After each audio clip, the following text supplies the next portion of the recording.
If a grower was going to do two whole split sprays 10 to 14 days apart and planning to use a fungicide and diKaP, how would you advise positioning those? Fungicide in the first spray and diKaP in the follow-up. What are your thoughts?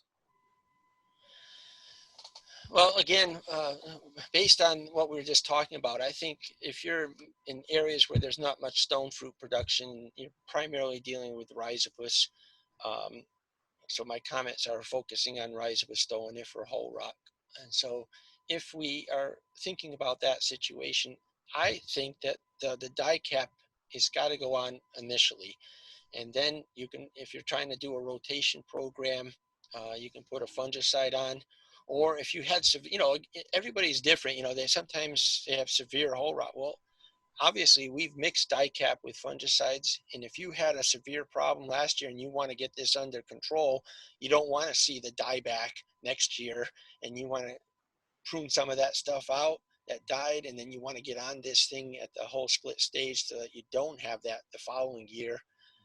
Yeah, I mean, a lot of things go into these decision-making processes, but a rotation of diKaP with followed by a fungicide makes sense. Or if you have a lot of disease and you really want to, you're in a location that you got hit hard by that disease, whole rot, I would think you could do a mixture of diKaP with a fungicide at the beginning of whole split, followed up 2 weeks later in mid-whole split stage. So you can do, if you're not so bad off, you could do a rotation. And if you're really bad off, I probably would do a tank mixture of both. Combination. I would say what I see, I would say in the field, I see probably more combinations, and probably where they've had a history, like you're saying, where they will do a combination treatment. But it's a great question.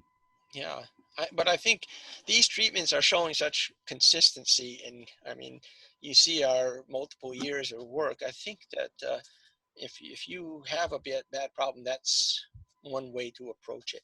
And so we want to see fungicide rotation, so you can do the diKaP twice, and then you can do one fungicide, say a group 3, and then you can switch to a group 11, and you're practicing resistance management with the fungicides, and you're using